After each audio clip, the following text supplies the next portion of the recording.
Captain Xeon China के दो प्रमुख कैप्टन लीडर लांग जान एंड बीबू आपसे मिलना चाहते हैं, बट वो हमसे क्यों मिलना चाहते हैं ये तो पता नहीं। उनका कहना है कि वो सीधा आपसे बात करेंगे और वो ये मीटिंग सीक्रेट रखना चाहते हैं। ठीक है, हो भी आप उनको हमारे गुप्त स्थान पर लेकर जाइए, हम रात में आकर उनसे मिलेंगे।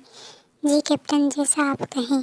सो आर्मी, ये है कैप्टन जियोन, कोरिया के किंग मिस्टर कसानो के इकलौते बेटे और कोरिया के होने वाले किंग, और ये एक सच्चे देशभक्त हैं और ये शांति और मित्रता में विश्वास रखते हैं।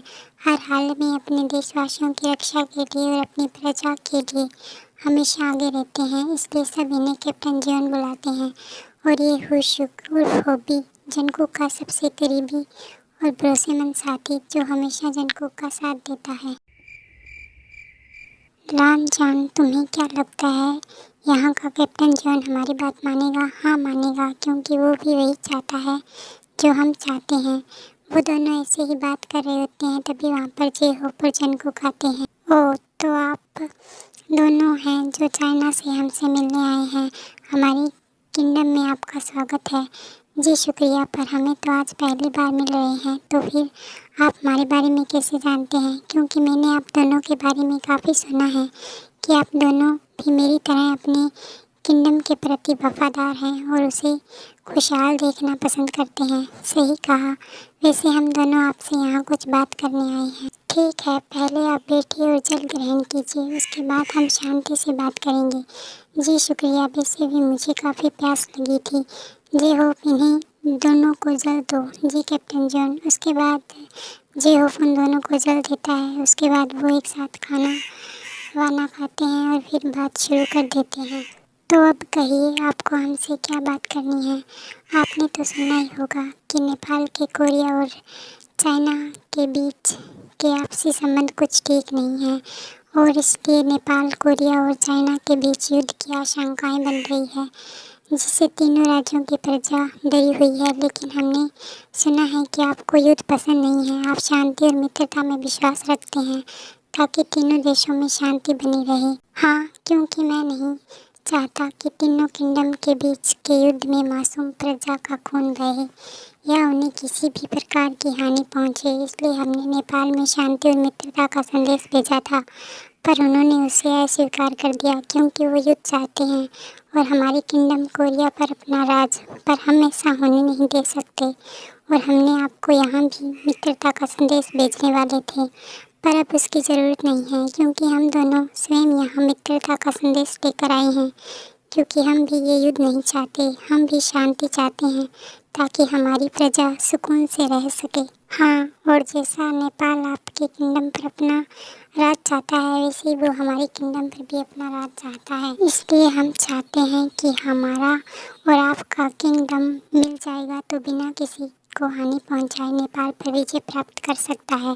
पर हम आप दोनों पर विश्वास क्यों करें? क्योंकि जहाँ तक हमने सुना है आपके और नेपाल के बीच काफ़ी अच्छे संबंध थे, फिर आप नेपाल के विरुद्ध हमारा साथ क्यों दे रहे हैं?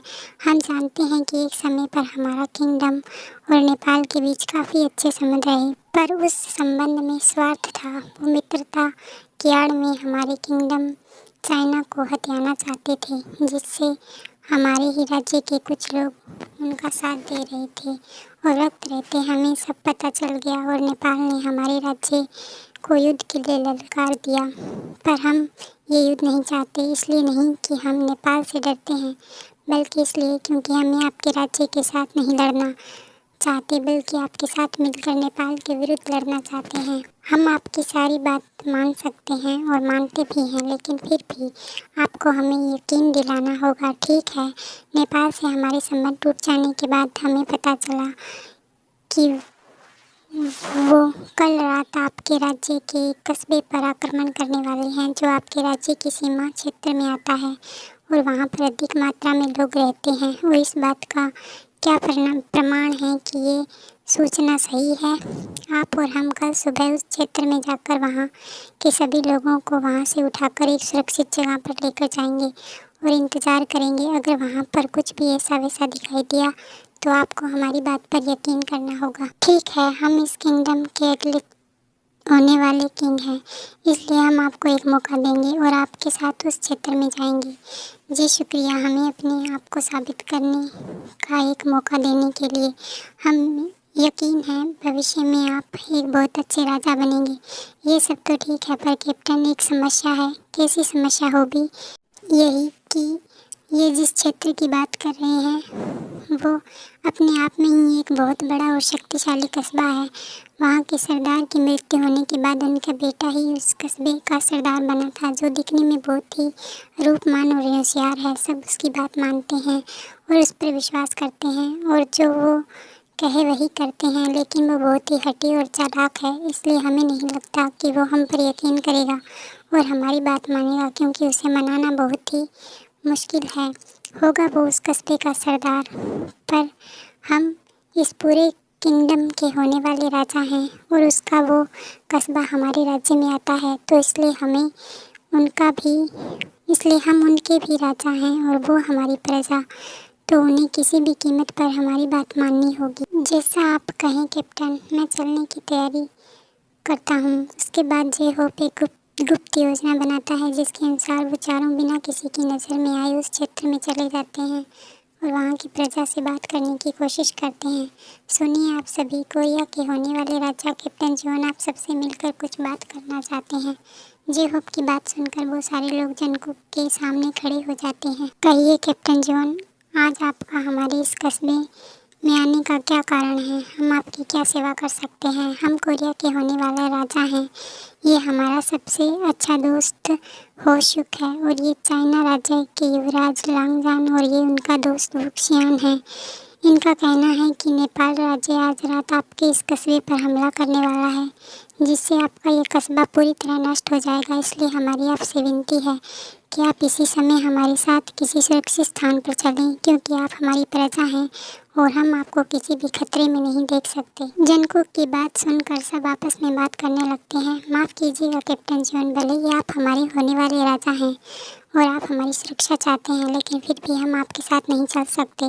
पर क्यों? क्योंकि आज से पहले तो आप और आपके पिता महाराज कसानो हमें या हमारे इन लोगों से मिलने कभी नहीं आई और आप अचानक यहाँ आ गई हमारी सुरक्षा के लिए, इसलिए हम आपकी बात नहीं मानेंगे। उन्होंने यहाँ पर ये सब क्या हो रहा है और ये सब कौन है? मास्टर किम, ये कोरिया के महाराज मिस्टर कसानो के इकलौते बेटे युवराज जियोन हैं। इनका कहना है कि आज रात हमारे इस कस्बे पर नेपाल राज्य हमला करने वाला है, इसलिए ये हमारी सुरक्षा के लिए यहाँ आए हैं। उन्हों की बात सुनकर ते जनकुक की ओर और जनकुक ते की ओर देखता है और जनकुक ते को देखता ही उसे मन ही मन अपना दिल दे बैठता है। वो उसकी और प्यार से देख रहा था और मुस्कुरा रहा था और ते कुछ पल के लिए जनकुक की आंखों में और उसकी प्यारी सी मुस्कान में खो गया, लेकिन फिर वो अचानक ज़ोर ज़ोर से हंसने लगा और ये देखकर सभी बहुत आश्चर्यचकित होकर ते को देखने लगे और सोचने लगे कि ये अचानक ऐसे क्यों हंस रहा है।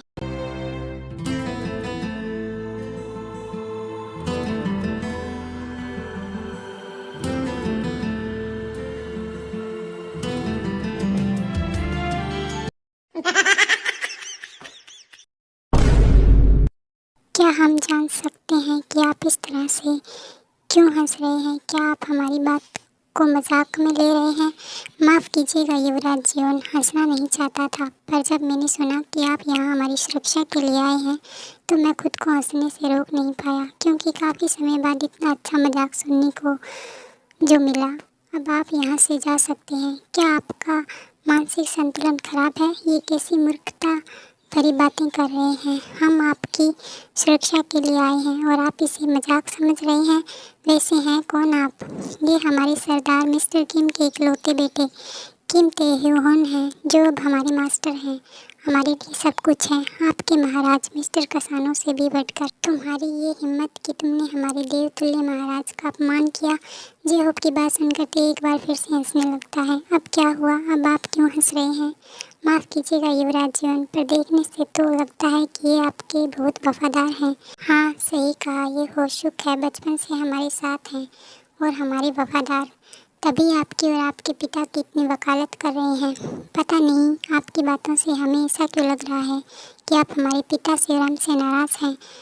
आपने सही पहचाना, हम नाराज़ हैं, पर सिर्फ आपके पिता से, आपसे नहीं। आपसे तो चाहकर भी हम नाराज़ नहीं हो सकते।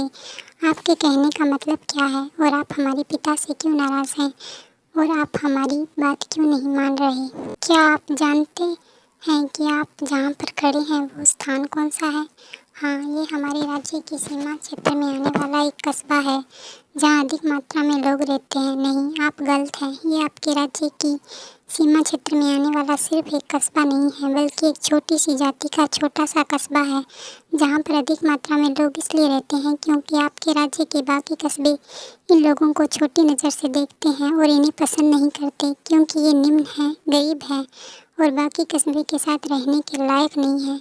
ये आप क्या कह रहे हैं? हमारे राज्य में सब एक समान रूप से रहते हैं, सबकी ज़रूरतों का पूर्ण किया जाता है। हाँ, किया जाता होगा, लेकिन आपके महल से हमारे इस कस्बे के लिए कभी कुछ भी नहीं किया गया।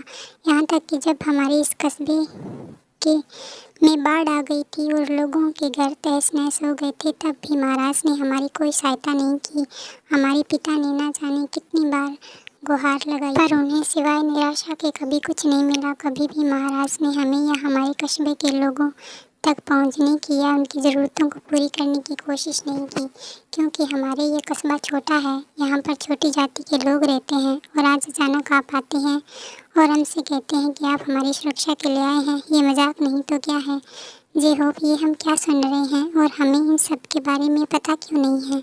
माफ़ करें कैप्टन जॉन, हमें भी इन सब के बारे में कोई जानकारी नहीं थी।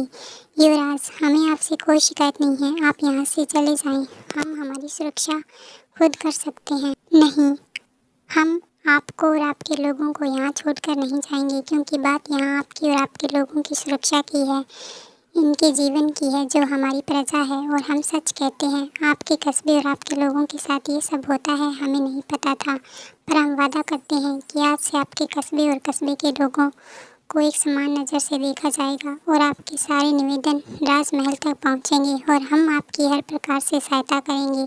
हम पर विश्वास कीजिए और हमारे साथ चलिए। हमारे पास ज़्यादा समय नहीं है, रात होने वाली है। ठीक है, हम आप पर विश्वास करते हैं, हम आपके साथ चलेंगे, पर आप अपना वादा कभी मत भूलिएगा।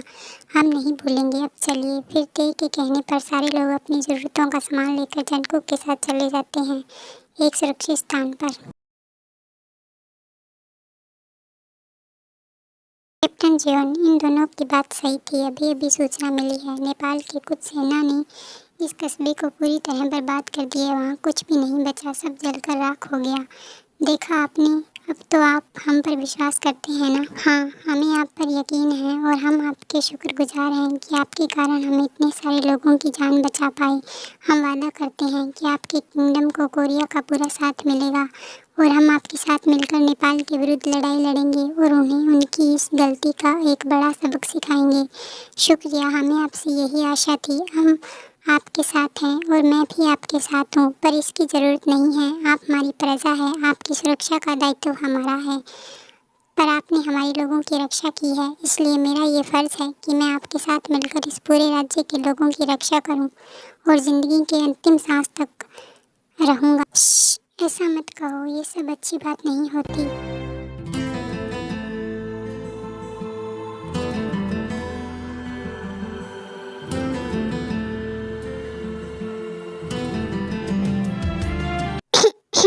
कैप्टन जॉन, अब आगे क्या करना है? इन सारे लोगों के एक सुरक्षित स्थान पर रहने और खाने पीने की व्यवस्था करो जहाँ ये अच्छे से रह सके। जी कैप्टन, मैं करता हूँ। इतना बोल के जेहोप वहाँ से चला जाता है और बाकी सब भी। तेहोन, क्या आपको बुरा ना लगे तो मैं आपको आपके नाम से बुला सकता हूँ? हाँ युवराज, आप बुला सकते हैं। ठीक है, पर आप हमें युवराज मत कहिए, हमारा नाम जियोन जनकुकी है। आप हमें हमारे नाम से पुकार सकते हैं। ठीक है युवराज जनकुकी, अब ठीक लग रहा है। वैसे तेहोन, जहाँ तक हम जानते हैं आप तो उस कस्बे के लोगों में से नहीं हैं। आपने सही कहा, मैं और मेरे पिता इस कस्बे के लोगों में से नहीं हैं, पर ये कस्बा हमारा है और यहाँ के लोग, जब मैं 4 साल का था तो अपने माता पिता के साथ यहाँ पर आया था, तब हमारा कोई भी नहीं था। तभी इस कस्बे के लोगों ने हमारे परिवार को रहने की जगह और खाना दिया और मेरे पिता ने इनकी काफ़ी मदद करते थे।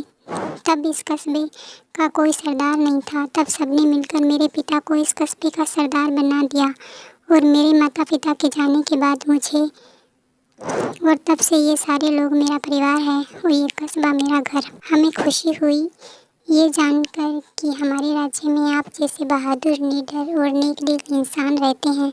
मैं खुद को बहुत खुशकिस्मत मानता हूँ जो मैं आपसे मिला, और मैं भी खुद को खुशकिस्मत समझता हूँ जो मुझे आप जैसे युवराज से मिलने का मौका मिला, जो अपनी प्रजा को अपने परिवार के समान मान। सच कहूँ तो जब तक आप जैसे बहादुर युवराज, जिसे ये प्रजा कैप्टन जीवन बोलती है, इनके साथ है, इन्हें कभी कुछ नहीं हो सकता। और मुझे ऐसा लगता है कि जब तक आप मेरे साथ हैं हमें कुछ नहीं हो सकता। तेहून बहुत जल्द ही एक बहुत बड़ी लड़ाई होने वाली है, पता नहीं उसमें क्या होगा क्या नहीं, पर मैं आपसे कुछ कहना चाहता हूँ।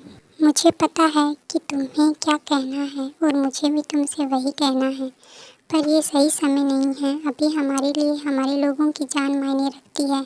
पहले हमें मिलकर ये लड़ाई लड़नी है और सब कुछ सही करना है। आप शायद सही बोल रहे हैं। मैं उस पल का इंतज़ार करूँगा जब सब कुछ ठीक हो जाएगा। ठीक है, पर अभी आपको सो जाना चाहिए। काफ़ी लंबा सफ़र तय किया है ना, थक गए होंगे। ठीक है, आप भी सो जाना। शुभ रात्रि। फिर जंकुक सोने चला जाता है और ते जेहोप से मिलने जाता है। अरे मास्टर किम, आप यहाँ पर? हाँ, मुझे तुमसे कुछ बात करनी है, पर किस बारे में? उसी बारे में जिसके बारे में हमने तुम्हें पता करने को कहा था।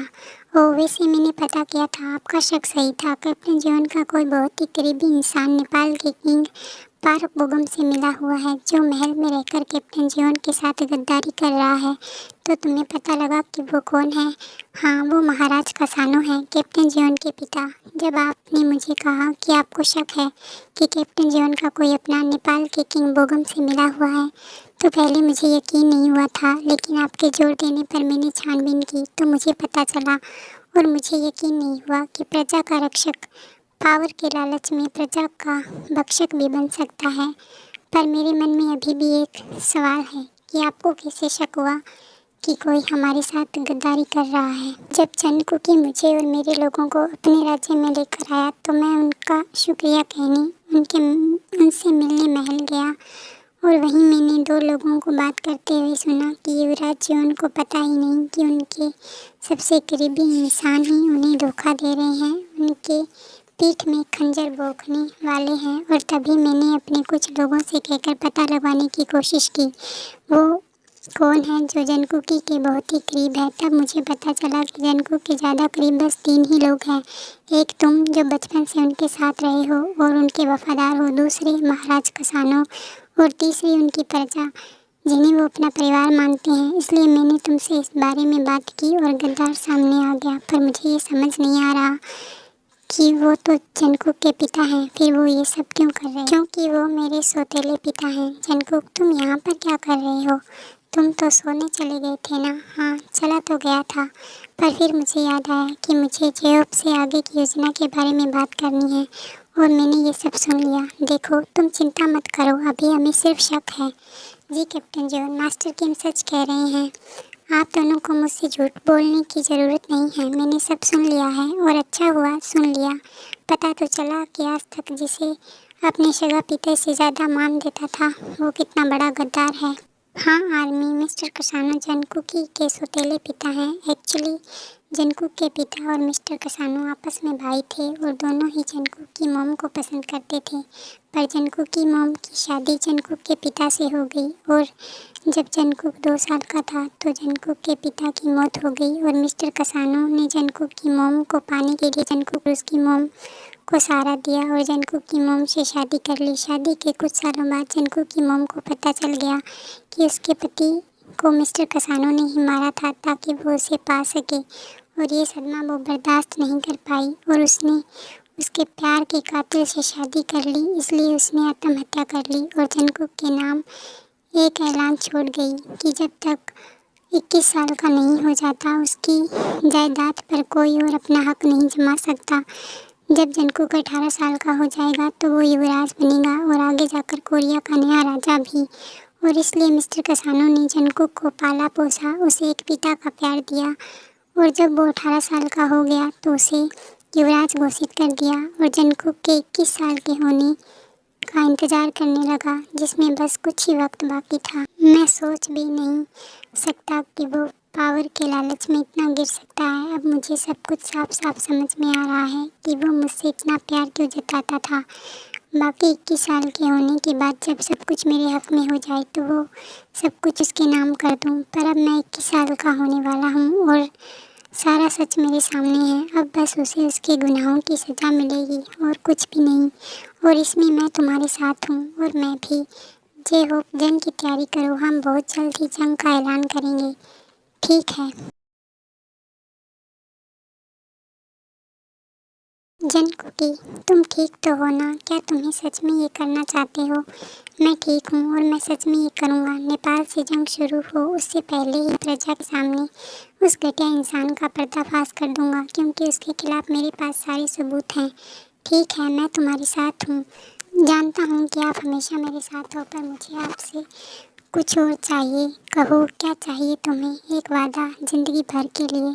कैसा वादा? यही कि ज़िंदगी के हर कदम पर आप मेरे साथ रहोगे, मेरी ताकत बनकर, और चाहे जो कुछ भी हो जाए आप मेरा साथ कभी नहीं छोड़ोगे। ना मरने से पहले, ना मरने के बाद, ना इस जन्म में, ना आने वाले हर जन्म में आप मेरा साथ देंगे और मेरे साथ रहेंगे। ठीक है, मैं वादा करता हूँ कि ये किम तयोंग जीवन जनकुक का साथ और हाथ ना मरने से पहले छोड़ेगा, ना मरने के बाद, ना इस जन्म में, ना आने वाले हर जन्म में, कभी भी नहीं। हमेशा तुम्हारी ताकत बनकर तुम्हारे साथ रहूँगा।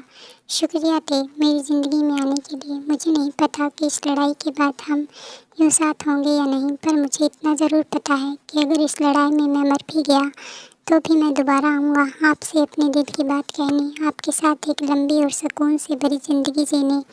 चुप रहो, ऐसी बातें मत करो। तुम्हें कुछ नहीं होगा, और हुआ भी तो मुझसे पहले नहीं होगा। और ऐसा क्यों? क्योंकि अगर मैं तुमसे पहले जाऊंगा तभी तो तुमसे पहले आऊँगा, ताकि तुम्हारा स्वागत कर सकूं और तुम्हारी दिल की बात सुन सकूं और तुम्हारे साथ एक लंबी ज़िंदगी जी सकूं। पर ये तो मेरे बाद आकर भी कर सकते हो ना? नहीं, क्योंकि तुम बहुत खूबसूरत हो। अगर मैं तुम्हारे बाद आया तो तुम्हें बहुत सारे लोग पाने की चाहत रखेंगे, जो मैं नहीं चाहता। इसलिए तुमसे पहले आना चाहता हूँ, ताकि तुम्हें सबकी नज़रों से सुरक्षित कर सकूँ। अच्छा, ऐसा है तो तुम भी बहुत रूपवान हो। अगर तुम्हें किसी ने अपना बना लिया तो मैं क्या करूँगा? चिंता मत करो, ऐसा कभी नहीं होगा, क्योंकि मैं सिर्फ तुम्हारा हूँ और तुम मेरे। तुम देखना, अगर हम इस जन्म में नहीं मिल पाए तो दूसरे जन्म में किसी और दुनिया में, किसी और नाम से, किसी और पहचान से हम दोनों लौट कर आएंगे एक दूसरे के लिए। और अगर आपने मुझे स्वीकार नहीं किया, तो मुझे पहचानने से इनकार कर दिया, तो सोच लेना कोई वजह है जो मुझे तुम्हारे साथ और तुम्हारे पास होने से रोक रही है। और मैं बहुत जल्द उस वजह को ख़त्म करके तुम्हारे पास हमेशा के लिए लौट कर आऊँगा और तुमसे कभी दूर नहीं जाऊँगा। ठीक है, मैं इस बात का हमेशा याद रखूँगा। पर अभी मुझे कुछ चाहिए। क्या चाहिए? आपका स्पर्श अपने होठों पर। क्या? हाँ, क्योंकि मुझे नहीं पता आगे क्या होने वाला है, लेकिन अगर ये हमारी आखिरी मुलाकात है तो मैं इसे महसूस करना चाहता हूँ। ठीक है, जैसा तुम चाहो।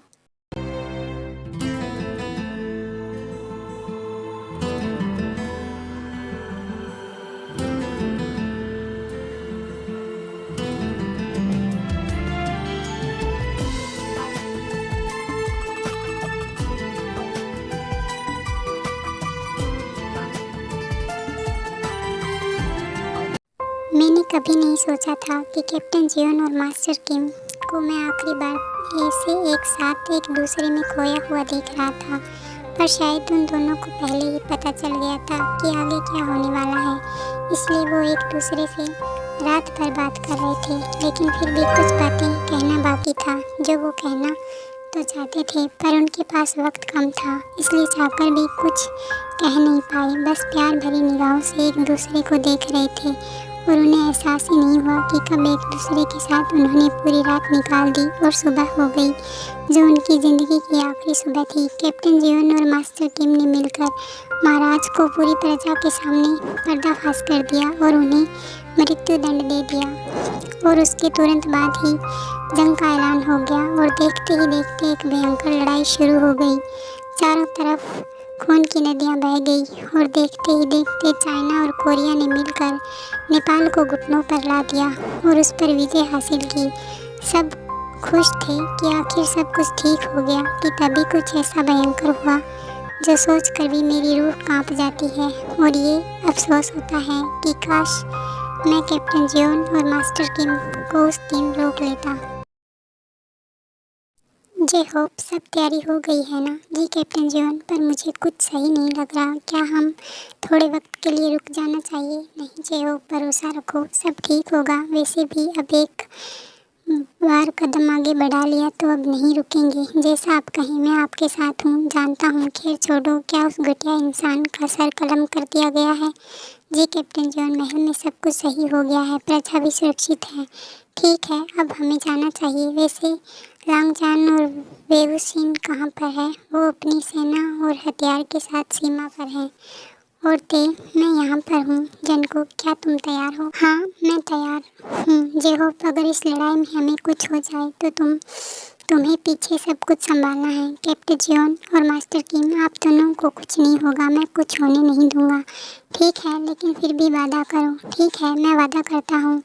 उसके बाद वो तीनों सीमा पर चले जाते हैं, जहाँ एक तरफ कोरिया और चाइना एक साथ खड़ा था और एक तरफ नेपाल। और देखते ही देखते चाइना और कोरिया ने मिलकर नेपाल पर हमला बोल दिया और आखिरकार एक लंबी लड़ाई के बाद चाइना और कोरिया ने नेपाल पर विजय हासिल कर ली।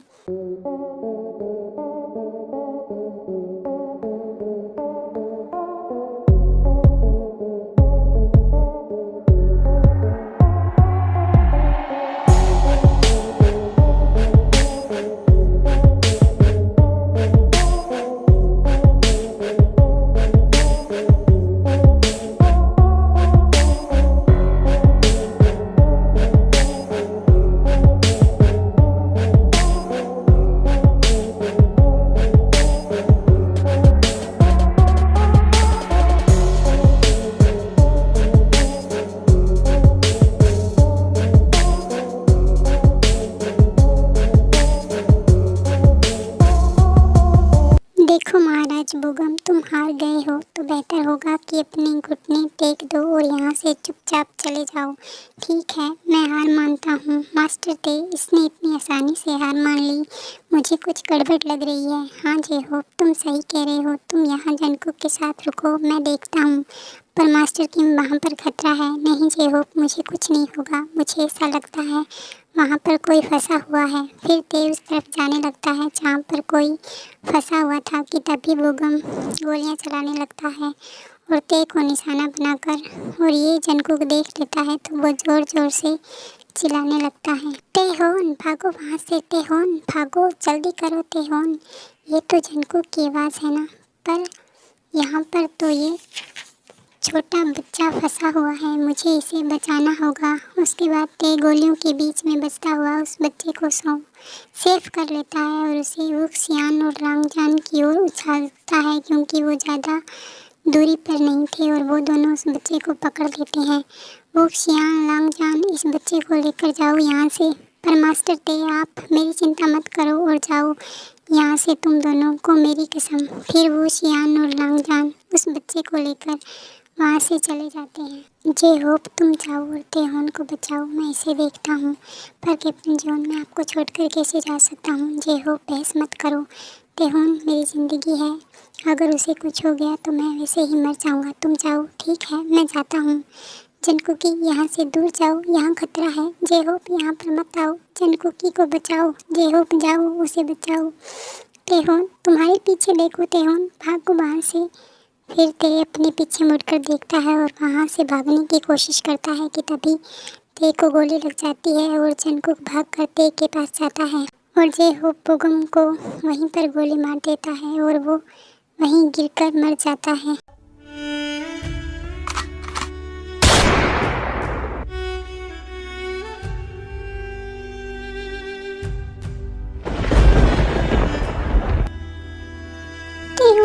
उठो ना तेहोन, उठ जाओ, तुम्हें मुझे छोड़कर नहीं जा सकते। तुमने वादा किया था कि हम हमेशा साथ रहेंगे। जनकू की रो मत, मैंने कहा था ना तुमसे पहले नहीं जाऊंगा और तुम्हारा इंतज़ार करूंगा। अब मुझे जाने दो, मुझे जाना है बस, ताकि मैं जल्दी से लौट कर आ सकूं। नहीं नहीं तेहुन, अगर तुम मुझे छोड़ कर जाओगे तो मैं भी तुम्हारे पीछे पीछे आऊँगा। उठो ना, मुझसे बात करो ना, प्लीज़ तेहुन उठो ना। ऐसे ही जनकू टे को उठाता रहता है, पर टे नहीं उठता तो उसे एहसास होता है कि टे उसे छोड़कर जा चुका है और यही एहसास उसकी दिल की धड़कन को रोक देता है। वो अपनी आंखें बंद करने लगता है और जेहोप से बोलता है, जेहोप अपना वादा याद रखना, अब मुझे जाना होगा। मेरा तेहुन मेरा इंतज़ार कर रहा है, वो मुझे बुला रहा है। नहीं कैप्टन जॉन, प्लीज़ ऐसा मत कहिए, आपको कुछ नहीं होगा। नहीं जेहोप, अब बहुत देर हो गई है, मुझे जाना होगा। रो मत, ये अंत नहीं है, एक नई शुरुआत है। कैप्टन जेवन के ये आखिरी शब्द थे जो अंत तक मेरे साथ रहे। वो लड़ाई लड़ते समय काफ़ी घायल हो चुके थे और जब उन्होंने अपने प्यार को अपनी आंखों के सामने मरते हुए देखा तो वो सदमा बर्दाश्त नहीं कर पाई और उनके दिल की धड़कन वहीं थम गई और सांसें रुक गई। वो वहीं मास्टर किम के सीने पर सर रखकर हमेशा के लिए सो गए, क्योंकि वो मास्टर किम के साथ जीना चाहते थे, उनके बिना नहीं। वो दोनों तो चले गए लेकिन पीछे छोड़ गए अपनी यादें, अपना अधूरा प्यार, जो शायद किसी और जन्म में किसी और दुनिया में पूरा हो जाए। क्योंकि कैप्टन जॉन ने कहा था कि ये अंत नहीं है, एक नई शुरुआत है उनके अधूरे प्यार की, जो शायद एक दिन पूरा होगा। तब तक मैं रहूँगा नहीं, मुझे नहीं पता, पर शायद मेरी अगली पीढ़ी या उससे भी अगली पीढ़ी को इन दो अमर प्रेमियों की प्रेम कहानी का पूरे होते हुए देखने का अवसर मिले। अगर ऐसा हुआ तो मुझसे ज़्यादा खुश कोई नहीं होगा। मैं ये दुआ करता हूँ कि कैप्टन जॉन और मास्टर किम जल्दी ही एक दूसरे से मिले और अपना अधूरा प्यार पूरा करें। मैं खुश नसीब हूँ जो मैंने इनके सच्चे प्यार का साक्षी रहा। मैं दोनों को कभी नहीं भूलूंगा और ना ही ये दुनिया आपके प्यार को, आपकी कहानी को भूलेगी। क्योंकि अगर प्यार सच्चा हो और वो इतिहास रच दे तो सबके दिलों में जिंदा रहता है, जैसे मेरे दिल में है और हमेशा रहेगा।